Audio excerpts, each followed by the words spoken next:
Ei, pessoal, eu sou a Lucila Ottoni, facilitadora do conhecimento aqui na Universidade Localiza, e vocês devem estar se perguntando, onde que tá o Paulo Silva? Então, a gente tem novidade para vocês. Eu sou a nova host aqui do podcast da Universidade Localiza, junto com o Paulo Silva. Então, alguns episódios eu vou conduzir, outros episódios o Paulo vai conduzir e alguns outros episódios nós dois vamos conduzir juntos. Então, convido vocês para estar aqui com a gente para falar sobre um tema super importante, que é diversidade e inclusão. E como diversidade e inclusão tá no nosso DNA aqui na Localiza, vou começar me audiodescrevendo. Eu sou uma mulher branca, de cabelo louro, médio, tô com blusa preta, um cardigan verde, tenho algumas tatuagens, tô com um relógio e tô aqui na sede da Localiza Co em BH. Bom, eu sou o Jairo, sou um homem branco, tenho cabelo preto, tô vestindo uma camisa colorida, uma jaqueta preta, calça preta também. Oi, eu sou a Mariana Santos, sou uma mulher branca, tenho cabelo castanho cacheado, médio, blusa branca, um suéter bem colorido, uma calça escura e tênis branco. Oi, pessoal, eu sou o Ricardo Borges, eu sou um homem negro de cabelo bastante curto, mas com uma barba bem cheia, bem longa. Tô vestindo uma camisa verde do nosso encontro de liderança da Localiza que fala de mobilidade. Tô muito feliz de estar aqui com vocês, uma super oportunidade de trocar uma ideia.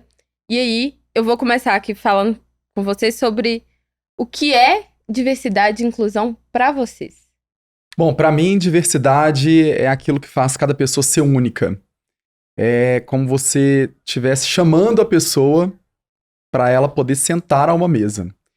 E a inclusão é exatamente o movimento de exercer esse papel e de ter voz à mesa. Então, eu balizo a diversidade e inclusão dessas duas formas. Tem uma frase, né, bem famosa que é: a diversidade é convidar para a festa e a inclusão é chamar para dançar. Acho que o exemplo do Jairo traz uma nova roupagem para esse exemplo muito legal. E trazendo isso para a prática, eu acho que a inclusão especificamente são pequenas ações do dia a dia, pequenas oportunidades de fala que você dá para alguém, pequenas oportunidades que você traz conforto para a pessoa ser quem ela é. Mesmo sendo diferente, mesmo trazendo uma roupa diferente, um jeito diferente, você elogiar, falar, oh, que legal, que bacana, porque isso de certa forma reafirma, traz essa sensação de inclusão para essas pessoas. E eu acho que são essas pequenas coisas do dia a dia que a gente pode fazer, não só no ambiente de trabalho, mas na sociedade de uma forma geral, que faz as pessoas se sentirem mais incluídas e mais reafirmadas de quem elas são. Bom, difícil de contribuir aqui em cima, mas se eu fosse fazer uma analogia, né, eu traria a diversidade como uma lente. Então a diversidade é uma lente por meio da qual você vê o mundo. Então a lente da diversidade desfaz mitos como o mito da democracia racial. Porque uma vez que você observa, você vê que a realidade, como o Jairo disse, né, tem infinitas individualidades, você não pode mais ver todo mundo como igual. E o que é a inclusão? A inclusão é quase que a consequência, é a ação que advém daquela realidade, daquela percepção. Uma mente que se abre uma ideia nunca mais volta para o tamanho anterior. Então, uma vez que você reconhece essa diversidade, a ação lógica, a ação ética e moral é incluir essas diferentes pessoas, esses diferentes indivíduos, essas diferentes minorias, para que elas tenham essa voz, esse espaço à mesa, sendo ativos. Então, a diversidade é essa lente e a inclusão é a ação ético-moral que decorre da necessidade que você cria quando você reconhece essa diversidade. E falando um pouco sobre aqui na Localiza Co, né, a gente tem o programa de diversidade e inclusão, que todos nós, eu também faço parte de alguma forma, vocês têm também o papel nele. Como que vocês enxergam aqui, né? Hoje a gente tem aqui a divisão desse projeto com equidade de gênero, LGBTQI+, migrantes, pessoas em refúgio, pessoas com deficiência e raça. E aqui na Localiza Co, a gente tem ações de diversidade e inclusão? Sim, a Localiza é bem comprometida com essa questão da diversidade e inclusão. Inclusive, todos nós três convidados aqui estamos filiados, de alguma forma, a um dos grupos de diversidade. A gente tem o grupo de migrantes e pessoas em refúgio, grupo de pessoas com deficiência, grupo de LGBTQIAP+, grupo de raça, grupo de equidade de gênero, que é no qual eu faço parte, e a gente tá para abrir mais um grupo, que é o de etarismo. Todos esses grupos compõem o programa de diversidade, E eu acho que a grande missão desse programa, né, que todos nós estamos aí há uns 2, 3 anos já trabalhando, é realmente transformar a Localiza. Eu sei que falar isso parece muito clichê, tipo, eu quero transformar o mundo, quero melhorar o mundo, mas de fato é isso que a gente faz. Eu acho que o programa, ele abriu as portas, antes de tudo, né, para discussões que não estavam acontecendo, questões que a gente sabia que acontecia, sabia que existiam desconfortos e alguns preconceitos velados. E antes de qualquer coisa, o programa ele abriu a porta pra gente tirar muita coisa debaixo do tapete. Eu acho que dentro dos grupos, as pessoas se conectaram muito e começaram a criar ali uma rede mesmo para falar sobre essas coisas. Eu tenho amigos em outros grupos, né, além de Equidade, onde eu tô, e eu sei de várias discussões, e eu aprendo muito só de ouvir isso, porque a verdade é que todos nós somos enviesados. Todos nós, assim. Não existe uma pessoa que está 100% desconstruída de tudo. Isso mesmo, Mari. E eu percebo que pessoas com pontos de vista diferentes melhoram consideravelmente a qualidade nas decisões das empresas, né? E aqui na Localiza, acho que é até legal para dar o contexto para quem está nos vendo, nos ouvindo, o nosso grupo de afinidade, o projeto, ele se iniciou lá em 2019, com a campanha do A Localiza Quer Você Como Você É. E, gente, isso foi transformador. Foi um divisor de águas, porque hoje nós somos uma empresa de 50 anos. E você chegar para colaboradores que estão aqui há tanto tempo, né, que participaram da refundação da cultura, e levar a mensagem de que a Localiza quer ver as pessoas como elas realmente são, isso é um divisor de águas, é transformador. E a nossa aspiração é ser uma das empresas de mais diversidade no Brasil. Então, a partir do momento em que a gente tem esse foco, esse objetivo, a gente vai traçar os caminhos, construindo através das pessoas e com as pessoas, né, trilhas para a gente poder alcançar cada vez mais objetivos dentro dos pilares de diversidade, equidade e inclusão. Não, sensacional. E eu acho legal que você colocou, né, o construindo e remeteu a gente de volta ao momento, né, que tudo começou lá em 2019 com A Gente Quer Você do Jeito que Você É, depois 2020 com a fundação dos grupos de afinidade, início dos projetos em 2021, porque quando a Lu pergunta, né, como que a gente vê diversidade e inclusão dentro da Localiza? A gente vê como jornada. Acho que a gente vê como jornada, a gente vê como uma história que se iniciou, inclusive, antes de 2019, né? Eu lembro quando a gente foi criar a sede nova aqui em 2017, teve várias ações super legais, mas é uma jornada e a gente reconhece, parte do princípio de que a gente reconhece, nós temos viés, nós não estamos onde gostaríamos de estar. Então vamos discutir, vamos trazer espaço de fala para todas essas diversidades, para que a gente possa em algum momento chegar lá ou chegar mais perto.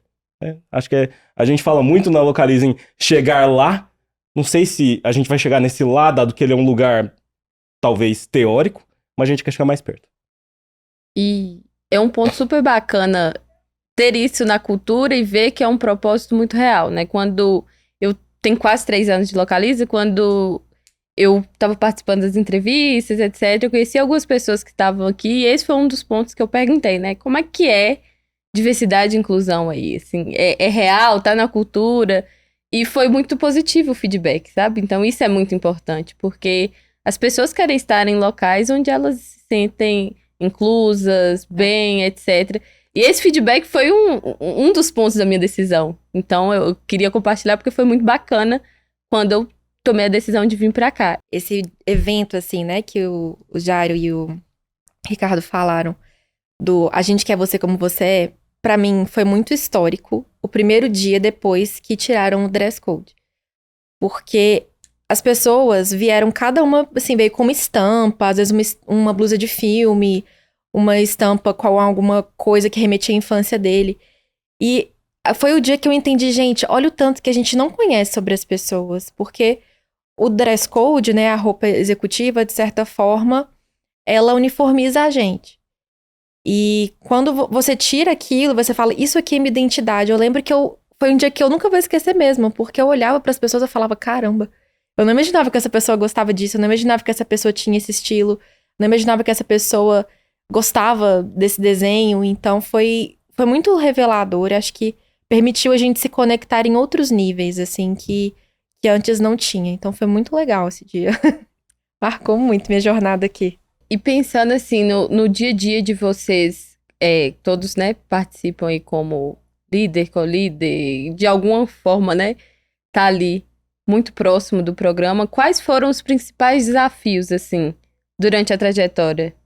Tanto no começo, durante, agora, assim, quais foram os principais desafios? Bom, vou puxar aqui essa pergunta porque quando você tem o desafio de começar um grupo literalmente do zero, existem diversas nuances nesse caminho, mas também uma responsabilidade muito grande. Eu sou padrinho do grupo LGBTI+, e esse é um grupo que muitas pessoas, de certa forma, estão dentro de um armário, pessoas que representam uma sigla que é muito extensa, né? Eu sei que eu não falo só por mim, até porque eu não represento todas as pessoas da sigla, e nem todas as pessoas da sigla que eu me identifico, mas a responsabilidade ela é grande porque as pessoas ansiavam por projetos, por ideias, por acolhimento.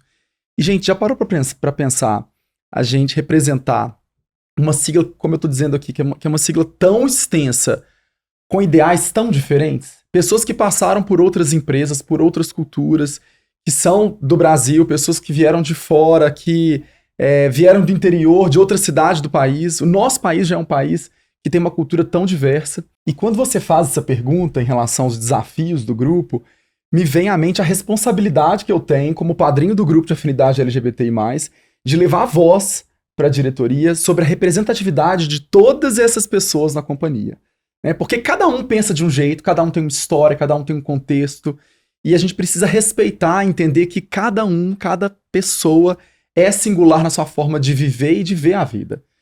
Então, eu penso que a principal responsabilidade, o principal desafio era entender que eu, como padrinho do grupo, eu seria voz de todo um grupo para a diretoria executiva, considerando ali a priorização e a validação de projetos, definição de budget, ideia de campanhas, o que a gente poderia fazer para poder conectar a comunidade interna, a comunidade externa também, fazer uma conexão também com os stakeholders dentro do contexto LGBTI+.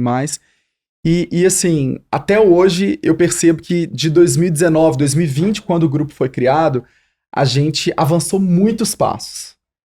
Nós temos diversos avanços nesse contexto do grupo de afinidade, mas eu também tenho as sandálias da humildade. Eu costumo dizer que a gente tem que reconhecer que tem muita coisa para ser feita ainda. As pessoas precisam de mais representatividade, a gente tem que tomar cuidado com as microagressões. Cultura é uma coisa que tem que ser trabalhada de forma perene e constante.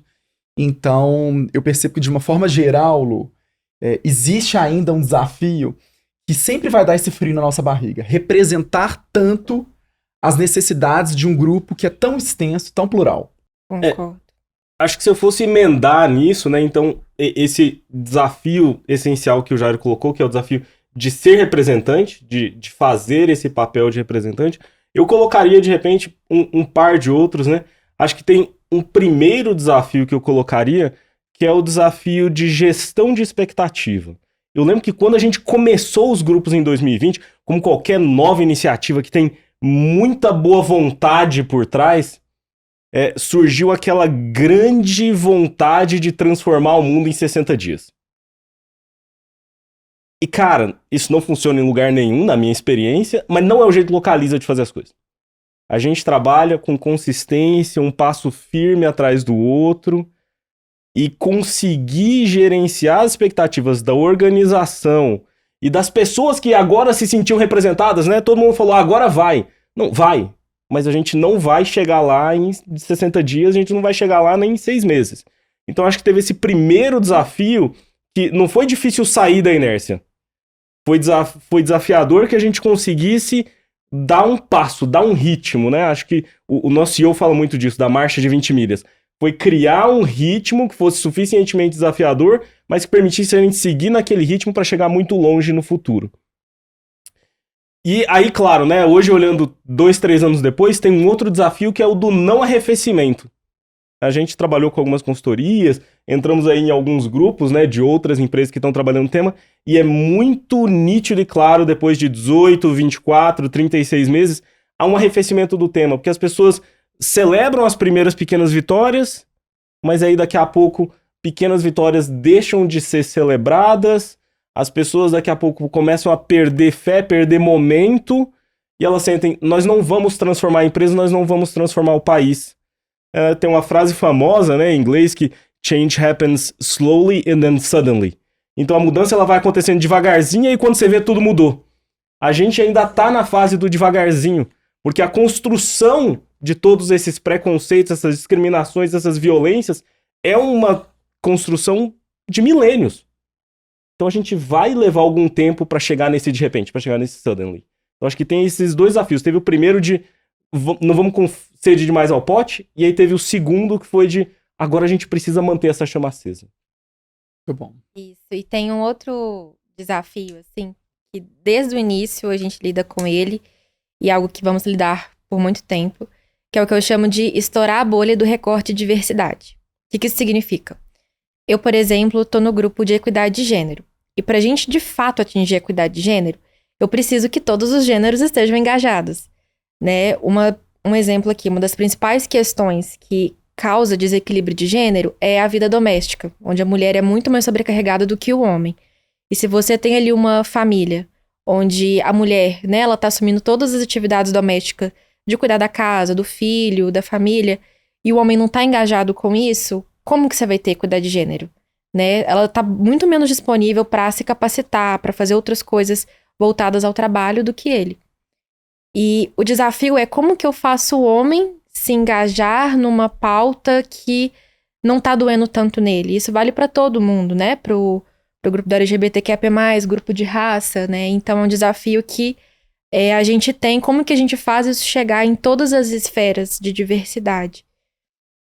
E é o que a própria Suzana Fagundes, a nossa diretora do jurídico, ela fala como que isso é transformador, né? Que basicamente é você desconstruir barreiras para construir pontes. E não é fácil, porque você engajar ali um público que não tá sofrendo na pele, não tá sentindo, não tá sabendo o que é aquela dor e como que aquilo afeta a vida das outras pessoas, porque ele não tá se sentindo, né, aquilo afeta a vida dele diretamente, é um desafio muito grande. Mas ele passa muito por essa construção de pontes e parcerias e conversar muito e mostrar para as pessoas, olha só como que isso pode afetar, talvez não você, mas afeta seu colega, afeta sua filha, afeta, né, as pessoas que estão ao seu redor e como que você pode ser parte disso, como que você pode contribuir para isso. Tem sido um diferencial muito grande, sabe, para o trabalho no grupo. E eu acho que a gente tem que tomar muito cuidado para ser inclusivo nesse convite para as pessoas participarem, né? Que um pushback, uma recusa comum quando alguém vai tentar entrar nessa discussão, sendo uma pessoa de fora, né? Eu, homem hétero, entrando na discussão de equidade de gênero, já fui acusado de não ter lugar de fala para falar desse tema. E eu assisti uma aula da professora Djamila que eu achei incrível. Ela falou, ninguém pode falar que você não tem lugar de fala. Pelo contrário, todo mundo tem que reconhecer qual é o seu lugar de fala para que a gente discuta esses diferentes pontos de vista vindo desse lugar. Então a discussão de equidade de gênero tem que receber tem a frase famosa, né? Todo ponto de vista é a vista a partir de um ponto. Então você tem que ter a vista a partir daquele ponto do masculino, você tem que ter todas as outras vistas. Então a gente tem que tomar cuidado porque a gente, né, nós enquanto grupo de afinidade racial, a gente depende do engajamento branco, mas eu não posso afastar essas pessoas quando elas procuram conhecimento, elas procuram se integrar. Perfeito isso, Ricardo. Eu acho que a gente encontra essas questões o tempo todo, né, dentro dos grupos. Eu recebi também convites de pessoas, questionamentos de pessoas que não são da sigla, mas perguntando assim, Jairo, eu queria fazer parte, mas eu não sou da sigla.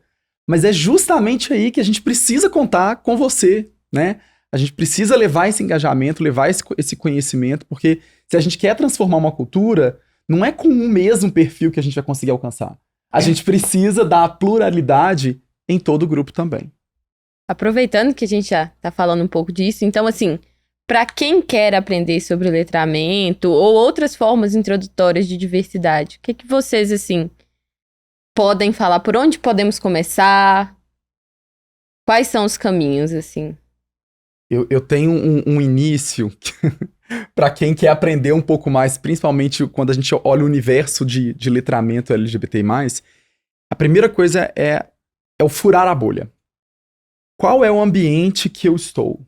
As pessoas com as quais eu convivo, né? Geralmente, final de semana, eu tô no mesmo ambiente de pessoas brancas, hétero, pessoas que conviveram e tiveram sempre uma ascensão profissional, de vida com uma classe social, falando em termos de remuneração mesmo, diferenciada, alguém que, sabe, que fica preso àquele contexto, ou eu quero furar a bolha, conhecendo outras perspectivas, outros pontos de vista.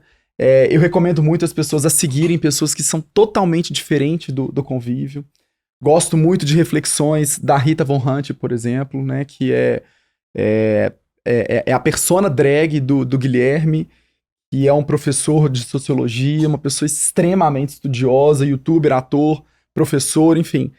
E gosto muito da Gabriela também, que é uma mulher trans, negra, que traz conteúdos riquíssimos na internet. E a gente tem várias outras pessoas que a gente poderia falar aqui agora, mas o ponto de vista principal é, gente, furem a bolha de vocês. Se vocês começarem a perceber que vocês estão sempre no mesmo contexto e com as mesmas pessoas, como eu disse aqui, você não vai evoluir. Não é assim que a gente consegue alcançar um tipo de letramento. Então, observe ao seu redor as pessoas com quem você tem mais afinidade, para poder fazer essa mudança de paradigma, mudança de perspectiva, que eu acho que é o mais importante. Bom, eu emendaria aqui dizendo, cara, a gente vive 2023 agora, a gente tá na 4ª, 5ª Revolução Industrial. Pergunta no ChatGPT, no Google, YouTube. Hoje eu fiz um exercício de colocar no YouTube letramento racial. A quantidade de vídeos one-on-one, introdutórios, aprenda sobre isso, que aparecem lá, é gigante. E eu tô comentando isso porque eu tenho uma sobrinha de 12, 13 anos que ela, quando quer aprender sobre qualquer coisa, ela vai no YouTube e pergunta pro YouTube sobre aquilo. E aí vem um vídeo que explica pra ela sobre aquilo. Então, assim, esse é um momento em que a informação está disponível. A pergunta é, nós queremos buscar essa informação e qual que é o nosso apetite, né? Aí entrando na carona do Jairo, qual é o nosso apetite para nos abrir a essas visões e essas ideias diferentes? Então, parte da minha experiência dentro dos grupos de afinidade foi, eu entrei explorando o tema racial e eu me vi nos comitês, nos conselhos e ouvindo sobre temáticas das outras verticais e eu me abri a realidades que antes eu desconhecia. Uma vez que eu me abri, agora eu tenho que fazer alguma coisa a respeito. E aí eu fui buscar mais conhecimento. Então, vira uma bola de neve, no fim das contas. Quando você fala, vou começar a aprender sobre um tema, rapidamente você vai chegar em interseccionalidades, isso vai te jogar num tema anexo, né? Então, se você for ouvir sobre pessoas LGBTQIA+, aí daqui a pouco você vai estar ouvindo sobre mulheres trans, e daqui a pouco você vai estar ouvindo sobre mulheres transnegras, e quando você vê, você já aprendeu. Isso aí. A pergunta é, você quer? Porque se você quiser, o conteúdo tá ali disponível na internet. E se precisar de ajuda, pode me procurar, que eu ajudo a procurar também. Boa. Ser mais inclusivo, sabe, na resolução, porque a questão de raça não é só para pessoas negras. Todo mundo, né? Como a Djamila fala muito bem, não basta não ser racista, tem que ser antirracista, todos os dias, né? A gente que é líder, assim, a gente tem que ter uma atenção redobrada ainda, porque num processo seletivo, numa decisão de promoção, esse tipo de coisa se faz presente. Então, você não só não ser a pessoa que está desconstruída, mas ser a pessoa que numa sala de debate ali vai falar, gente, a gente tá enviesado. A gente tá julgando a pessoa por questões que não tem nada a ver com o currículo dela que tá aqui na mesa. Então, ser esse agente é realmente transformador, não só para você, mas porque você vai plantando a sementinha de todo mundo que tá ali naquela discussão, que escuta você falando, que começa a pensar, nossa, realmente, eu tenho esse viés também, eu tinha pensado a mesma coisa que a pessoa ali na reunião criticou. A gente vê que em locais onde tem diversidade de verdade, né?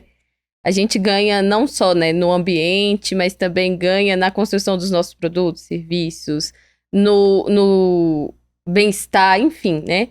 Vocês como liderança, né? E liderança inspiradora, né? Muitas pessoas devem enxergá-los, né? Como que é no dia a dia, assim, para vocês?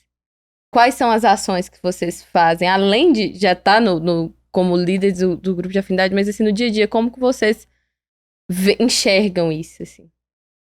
Ser uma liderança que trabalha a diversidade me humanizou. E o papel da pessoa líder é guiar e apoiar e servir as suas pessoas lideradas para que elas atinjam objetivos ou resultados espetaculares. E essas pessoas precisam ser inspiradas, orientadas e desenvolvidas. Todas essas são necessidades extremamente humanas. Então, para além de benefícios que você pode ter da pluralidade de olhares, tem o fato de que uma pessoa que lidera, que abraça temas de diversidade, na minha visão, se torna mais humana. Por isso, ela se prepara melhor para todos esses outros aspectos da liderança que dependem da empatia, do entender o outro, do respeitar a necessidade, a fragilidade e a individualidade do outro. E quando você cria essa confiança, né? Aí você consegue que essas pessoas tragam a melhor versão de si para a mesa. Eu gosto muito disso que o Ricardo falou, acho que é muito genuíno. Eu tô na Localiza há 6 anos e eu vim para cá com o objetivo realmente de quebrar os paradigmas, né? Para quem não sabe, eu estou gestor da assistência a clientes, que é um local incrível onde a gente acolhe os clientes ali no momento do pós-venda. E o meu time é um time muito diverso, gente. Muito diverso. Mas isso foi uma construção, né? Durante um determinado período, o time era composto de um estereótipo que aquilo me chamava a atenção. E quando eu vim pra cá, eu falei, olha, a gente precisa mudar esse estereótipo da equipe e colocar vieses de diversidade. Vieses não, a gente precisa levar as características, imprimir as características de diversidade para que a equipe seja uma equipe de fato plural. Eu comecei aqui a nossa conversa falando que pessoas mais diversas e a diversidade de pensamentos traz uma qualificação e um engajamento maior para a empresa. Isso é comprovado, as pesquisas comprovam isso. Mas o papel do líder na diversidade e na inclusão, ele começa principalmente no processo de recrutamento e seleção. Então hoje, quando eu vou fazer, por exemplo, recrutamento para a minha área, a primeira coisa que eu olho é quantos currículos de homem, de mulheres, e se tiver a característica de pessoas trans, eu recebi para poder fazer a primeira triagem. Né? A gente tem essa responsabilidade, sim, de ficar incomodada quando a gente receber um determinado material e falar, olha, estou recebendo praticamente as mesmas características, por quê? Né? E o meu papel como líder, e eu tenho outros líderes abaixo de mim na minha estrutura, é justamente de gerar essa provocação, né? Gerar a discussão de que, olha, a gente tem mulher demais na central. Tá na hora da gente começar a equilibrar. Vamos trazer mais homem também? Olhando fisicamente as características das pessoas quando as pessoas estão aqui no modelo de trabalho presencial. Por que nós temos tantas pessoas brancas? Esse era um questionamento que eu fazia no passado. Hoje eu não preciso fazer mais. Né? Será que está na hora da gente abraçar o público trans e trazer uma diversidade maior ainda para as pessoas? Fomos lá e fizemos parceria com algumas instituições que pudessem dar esse espaço para a gente fazer um acolhimento também. Então, o líder ele tem um papel, uma responsabilidade muito grande de observar a equipe, entender como absorver, dentro do contexto que ele tem, pessoas de diferentes vivências e diferentes características. É assim que a gente constrói uma empresa cada vez mais diversa e mais plural. E eu acho que o líder também, ele tá pensando na liderança inspiradora, né? Como a Lu falou, né? Da gente ser inspiração para várias pessoas. Eu acho que o líder, quando ele assume quem ele é, com todas as características, e ele tá ali numa posição de liderança, uma posição de poder, isso inspira muito as outras pessoas. E quando eu entrei aqui na companhia, quando eu era estagiária, eu tinha uma gestora, uma mulher negra, de cabelo cacheado. Na época eu tinha passado pela transição capilar há pouco tempo e ver ela ali, né, num ambiente super formal, com os cachinhos dela, me inspirou a me assumir, né? E depois disso, não só no trabalho, mas na minha vida pessoal, algumas pessoas vêm falar comigo, tipo, nossa, eu tô passando pela transição e tal, como é que é? Eu gostei do seu cabelo, o que você usa? E isso é muito legal, porque você vê que só por você existir, por você defender as suas ideias, por você defender quem você tá sendo um exemplo para outras pessoas. E até tendo oportunidade, né, de falar do Jair e do Ricardo, assim, eu tenho muitas pessoas que eu conheço aqui na companhia, muitos amigos, e vocês dois são inspiração para muitos amigos meus, sabe? Muitos amigos que querem... S2. Porque é muito legal, assim, quando você vê, né, uma pessoa que é assumidamente dentro da sigla, na posição que você tá, e amigos olham pra você e falam, nossa, que legal, onde ele chegou, e hoje ele é padrinho do grupo, né, algo que para algumas pessoas é um processo difícil ali de aceitação, de abertura no ambiente corporativo, é algo que hoje inspira, sabe? Eu quero ser um gestor da sigla também que vai inspirar outras pessoas a assumirem quem são, né? Eu quero ser uma pessoa negra, um homem, uma mulher negra que vai inspirar outras pessoas, que vai abrir portas para outras pessoas. Então eu vejo que a liderança, ela vem muito com essa carga de representatividade, né? Que é uma responsabilidade muito grande, mas realmente é uma bênção mesmo. Principalmente quando as pessoas vêm e te falam isso. Nossa, você me inspirou, você me fortaleceu, você me fez acreditar que eu também conseguiria chegar lá da forma que eu sou, do jeito que eu sou. E isso é muito legal, assim, você poder reforçar a identidade das pessoas e fazer elas acreditarem só por ser quem você é, assim, sem nem perceber muitas vezes. Legal que você falou aí, acho que de duas coisas que me chamaram muita atenção. Acho que tem uma delas, a primeira, que é do papel da liderança, né? De gerar esse ambiente, de ser um exemplo, de trazer essa mensagem, e de como uma liderança traz isso não só para a organização que está trabalhando diretamente na sua estrutura, mas para outras lideranças, né? Então eu vejo nos últimos 3 anos aí em que eu tive a oportunidade de liderar parte do grupo de afinidade, quanto outros líderes, outros gestores, outras referências da companhia me procuraram porque falaram, cara, aconteceu tal coisa, ou senti isso. Às vezes a pessoa não tem nem vocabulário para expressar o que viveu, mas senti isso. Me ajuda a entender, me ajuda a pensar. Vamos tomar um café, vamos tomar uma cerveja. E depois que a gente passa por aquela troca, né? Porque isso não é um ensinamento, isso é uma troca. Essa pessoa nunca mais vai ser a mesma. Essa pessoa vai ser agora um vetor. E essa pessoa vai influenciar a organização que está ali direto com ela, que está ali trabalhando com ela. Então, esse efeito multiplicativo só cresce. E aí, outra coisa que você falou que eu achei interessante, eu tive a oportunidade de falar sobre isso hoje de manhã cedo, no RBD, né, numa das reuniões de Bom Dia, foi sobre representatividade. Então, o time lá do AMO, o time do Marco Túlio me chamou para fazer uma apresentação na RBD sobre representatividade. E é isso, né? E representatividade tem a ver sobre identidade, mas tem a ver também sobre poder e valor social. Então, a Viola Davis fala, representatividade é você dar para as pessoas o direito de sonhar. Então, acho super relevante o fato de nós termos lideranças que defendem, que trabalham a diversidade e a inclusão, porque pessoas de grupos minorizados, mesmo que não sejam dos nossos 6 grupos, mas pessoas de grupos de minorizados ganham o direito de sonhar com a inclusão que elas almejam. Isso, a gente Lindo empodera isso, as pessoas, traz um empoderamento muito genuíno para as pessoas. É isso É aí. muito legal. De ser quem a gente é, né? Assim, e saber que a gente pode. Muito bonita a frase que você trouxe. Lindo mesmo. Infelizmente, a gente ainda tem muito viés inconsciente, né?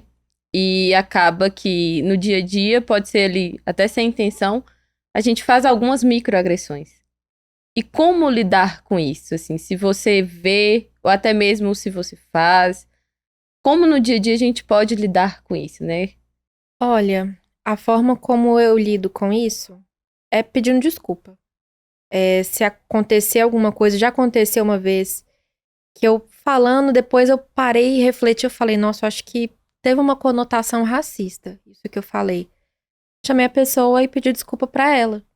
E falei, olha, de coração aberto, né, foi um viés, foi algo no piloto automático, mas eu lembro que eu li uma vez sobre essa frase e tinha essa conotação racista e eu me senti mal de me expressar dessa forma.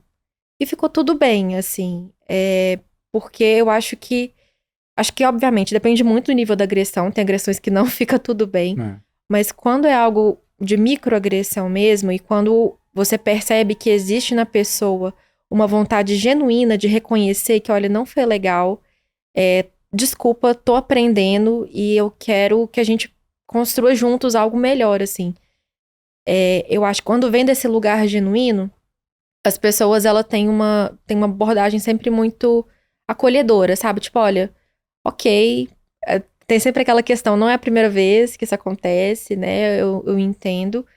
E às vezes, nesse caso específico que aconteceu comigo, a pessoa, ela nem tinha percebido. Ela falou, nossa, nem sabia que isso era racista e tal. Eu falei, pois é, eu li num lugar, pesquisei no Google uma vez e vi que era. Então, essas microagressões também, isso é importante falar, elas às vezes estão tão embutidas ali, desde a infância, que muitas pessoas não percebem. né? Isso vale para todos os recortes de gênero. São algumas expressões, algumas atitudes, alguns pequenos preconceitos ali que vira normal para a pessoa. Uhum. E se você se desconstruir, é você entender o que são as microagressões que você sofre, mas que você comete.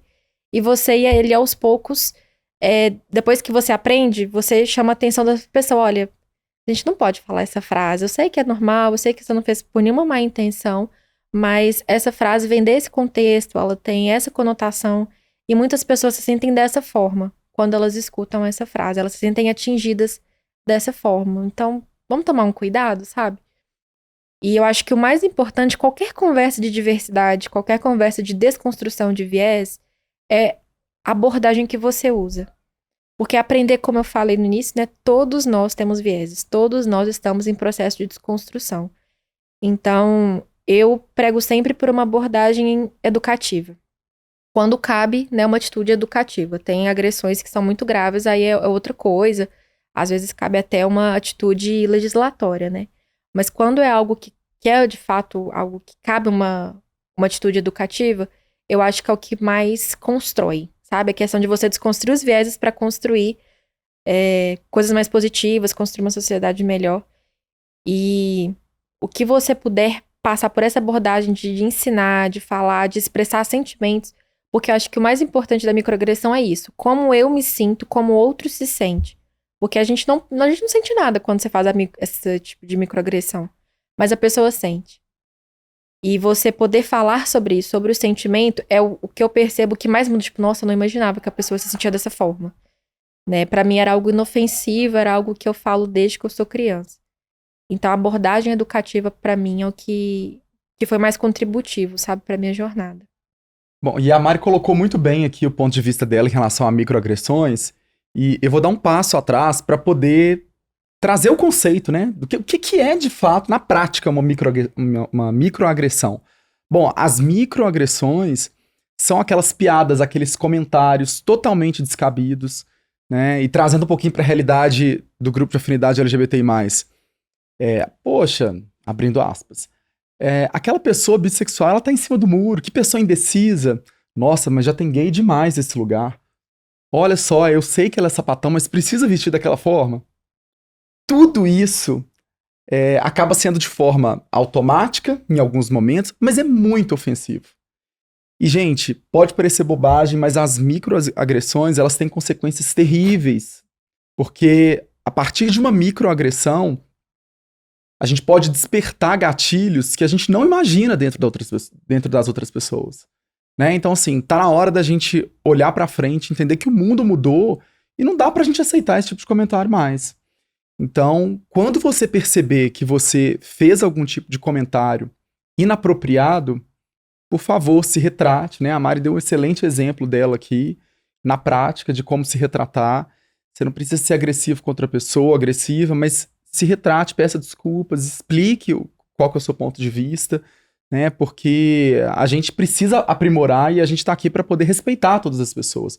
Um ambiente psicologicamente seguro é o que a gente mais busca e promover não só a diversidade, mas o respeito, acima de tudo, é o básico de tudo isso que a gente está comentando aqui hoje. Eu não poderia concordar mais com vocês. Eu só queria trazer, de repente, uma outra perspectiva, né?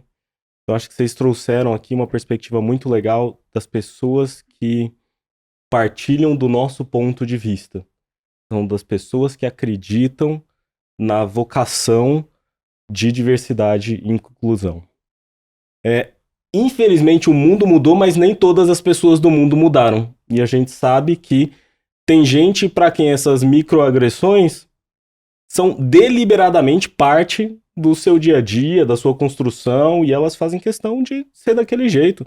A gente sabe que tem acadêmicos nessa linha, né? Pegam o Dr. Jordan Peterson. Então, há inclusive pessoas que trazem respaldo teórico para essas outras pessoas que, por vezes, provocam essas microagressões. Então, nesse lugar, acho que eu queria trazer duas mensagens.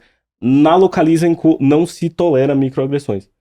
Né? Nós não aceitamos que pessoas diversas sejam desrespeitadas pelas suas características individuais.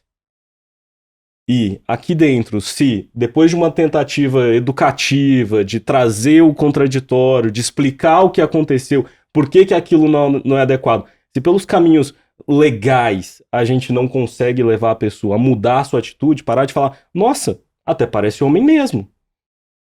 Aí a gente tem vias mais institucionais. Então, queria convidar todo mundo a se perceber que pela boa prosa não está chegando a lugar nenhum, se sentir agredido ou presenciar uma discriminação, você sempre pode levar para sua liderança direta, para a liderança da sua liderança, e a gente tem o canal confidencial, que é o canal formal da companhia para tratar com transgressões e qualquer tipo de assédio moral. Excelente. Muito importante a gente saber disso, saber que a gente é acolhido, que a gente tem lugar, né, pra falar, caso a gente, infelizmente, passe por isso, né? Gente, o papo tá ótimo. Tô com apetite no coração de finalizar aqui. Queria, primeiramente, agradecer vocês por ter dedicado esse tempo aqui com a gente pra bater esse papo super importante. Super, super, super. E aí, pra gente finalizar, eu queria que vocês deixassem uma mensagem aí pra quem tá ouvindo, assistindo a gente. Bom, a mensagem é: observe mais as suas atitudes, observe o contexto que você está inserido, inserida. Procure furar a sua bolha. Esse é um exercício diário que todos nós temos que fazer, independente da posição que a gente está ou do local que a gente frequenta. Observe se na sua comunicação você está respeitando todos os grupos. E aí, quando eu falo todos os grupos mesmo, né? A gente tem que considerar as pessoas com deficiência, a gente tem que olhar a questão de etarismo, as pessoas 50 mais, 60 mais, 70 mais, por aí vai. A gente tem o respeito, promover um ambiente de respeito também para as pessoas migrantes, situação de refúgio, pessoas em situação de rua, né? A gente não pode esquecer que existem vários outros grupos, além dos que a gente tem aqui na Localiza, e trazer para a realidade de que as pessoas precisam de apoio, gente. Tá na hora da gente oferecer muito mais do que palavras, do que conceitos e teorias para querer abraçar as pessoas. Para o mundo ser diferente, ele precisa de atitudes diferentes. Então a gente está aqui para poder fazer a diferença com as nossas ações, mas que essas ações consigam ir para fora da empresa, né? Não simplesmente no nosso ambiente. Então a mensagem que eu deixo aqui, acho que para todos nós, para todas as pessoas, é para a gente também se posicionar enquanto pessoas que acolhem, promovem o respeito. O Ricardo colocou muito bem sobre o canal confidencial, e eu queria só fazer um adendo que a Localiza, de fato, é uma empresa que não tolera esse tipo de assunto, né? As piadinhas e comentários maldosos não são bem-vindos mais aqui. E aquela piada que é endossada por um membro de uma equipe, ou até mesmo pela liderança, o líder que ri de uma piada ou de um comentário maldoso, preconceituoso, ele de fato está endossando aquela comunicação dentro do ambiente. Muito cuidado com isso que a gente faz de forma automática sem perceber. Tá? Então, eu convido todo mundo aqui a participar dos grupos, a ler mais a respeito dos temas, a seguir pessoas na internet, no Instagram, nas redes sociais, para a gente poder ampliar o nosso conhecimento e para a gente promover um espaço de segurança psicológico na sociedade que a gente está, mas começando com atitudes dentro de casa. Esse é o recado. Perfeito. E concordo com absolutamente tudo, né? Eu acho que a gente tem que ter esse apetite por aprender, como o Ricardo falou muito bem, né? De sentar, pesquisar. Hoje em dia existe muito conteúdo sobre o assunto, até conteúdos mais técnicos, mais formais, como, por exemplo, o relatório anual da McKinsey. É muito legal de ler, ele traz muita informação. É um relatório técnico, mas eu dei esse de exemplo, né? Mas existem vários relatórios técnicos que empresas de pesquisa fazem, que faz a gente se questionar sobre várias coisas que está ali. Então, eu mesma gosto bastante de ler. Teve várias pesquisas ali que eu falava, nossa, mas eu nunca tinha pensado que isso era uma realidade, que isso era um problema. Então, esse apetite por aprendizado, ele realmente é transformador. E eu acho que tem duas outras coisas também que são muito importantes. Que primeiro é a humildade para reconhecer que você é um ser em desconstrução, como qualquer ser que habita essa sociedade. Todos nós somos pessoas carregadas de vieses, estereótipos, bagagens, né, que reafirmam várias coisas que nem sempre são positivas. Então, acho que essa humildade para entender que eu estou em desconstrução, eu preciso aprender, eu preciso conviver com pessoas diferentes dessa bolha que eu tô, para eu me humanizar mais, para eu colocar mais meu pé no chão, ter uma visão de mundo mais ampla. E o segundo ponto é ter força para assumir a sua própria identidade, assumir quem você é. A gente tá falando aqui, né, do contexto de Localiza, mas eu acho que esse conteúdo vai chegar para pessoas fora da Localiza também. E eu sei que existem várias realidades diferentes. Então, eu acho que é importante você ter consciência, assim, quem eu sou, qual que é a minha identidade, qual que é a mensagem que eu quero passar pro mundo. E, né, ter a força para sustentar isso. Porque dependendo do ambiente, eu sei que não é fácil, né? Mas poder sustentar isso. E uma coisa que eu vi numa palestra também, eu achei muito interessante, que às vezes a gente tá ali num ambiente de trabalho, né, que não permite a gente ser a gente mesmo. Mesmo que a gente, né, seja forte, que a gente seja delicado, seja educativo, às vezes a gente tem que reconhecer que, olha, não dá mais esse ambiente pra mim. Não quero, tentei, mas chega uma hora que a gente tem que cuidar da nossa saúde mental também e falar, eu preciso buscar uma empresa que tenha valores mais próximos do meu, que tenha, né, um lugar onde eu consiga ser mais autêntico. Então, acho que ter essa força, mas também ter esse acolhimento próprio de saúde mental, de, olha, esse ambiente é tóxico pra mim, não posso ficar aqui, né? Espero que não seja experiência de ninguém aqui na Localiza. E esse cuidado, ele é muito importante, assim, você ser você mesmo, contagia as pessoas, e você ter esse olhar pra dentro de, olha, quero transformar o mundo, mas eu preciso estar bem pra isso acontecer. Pra mim é o combo, assim, que faz de você uma pessoa melhor, uma mais madura, que vai contagiar a vida de outras pessoas. Difícil, hein? Mas eu achei muito legal o que você comentou aqui dessa jornada, né? Dessa jornada de desconstrução, porque se você reconhece que a gente tá todo mundo na jornada de desconstrução, então ninguém tá pronto. Logo, isso te dá mais que o direito, o dever de acolher o outro nessa transição, nessa jornada de aprendizado e de se acolher quando você mesmo cometer um erro, quando você mesmo escorregar. Acho que vocês falaram muito sobre os conteúdos, sobre como aprender, de onde começar. Eu falaria, em vez de falar de fora, né, o que buscar de fora, começaria de dentro, né? Então, eu acho que eu começaria relembrando que o ser humano é ser tribal. Então, a gente se define como uma pessoa nascida no Brasil, como uma pessoa de Belo Horizonte, no meu caso, uma pessoa do Mato Grosso, como um torcedor do Fluminense, como membro da direita ou membro da esquerda. E por que isso é relevante? Porque quando você identifica a sua tribo, quem não é da sua tribo passa a ser o outro. E essa construção do outro é a primeira forma de desumanizar quem está de fora da sua tribo.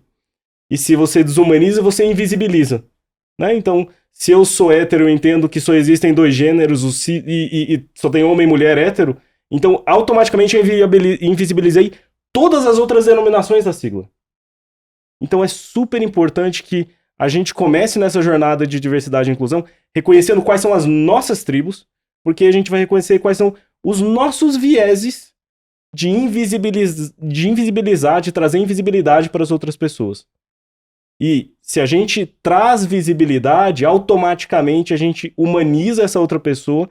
E quando eu reconheço alguém como humano, eu me importo com essa pessoa. Essa pessoa deixa de ser um número, deixa de ser um ninguém, passa a ser alguém que eu quero saúde, educação, cultura, direito à vida.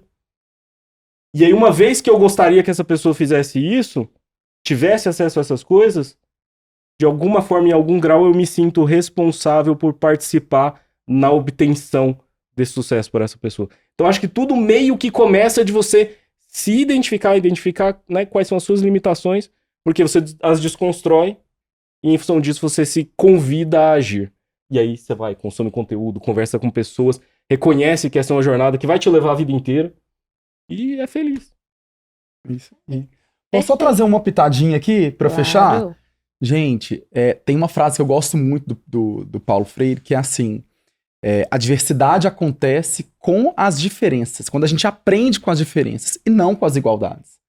Né? Então, eu percebo que a gente falou muito aqui sobre o contexto profissional, contexto da Localiza, contexto da sociedade como um todo, mas a gente tem que levar em conta também que nosso papel é mobilizar a diferença. Então, quando vocês perceberem, né, e quem tá nos ouvindo, assistindo, perceber um colega, um amigo, tendo alguma atitude preconceituosa, seja anti-preconceito, né? Atue firmemente e avise, olha, o que você falou não foi legal, não é bacana, não é assim que a gente constrói uma sociedade, porque é assim que a gente constrói um mundo realmente de uma amplitude de diversidade e de inclusão que a gente realmente quer, que é fazer a forma certa, do jeito ético, pra gente ter uma sociedade cada vez mais tranquila, com mais calma, com mais paz, uma sociedade mais feliz, mais alegre, com mais amor.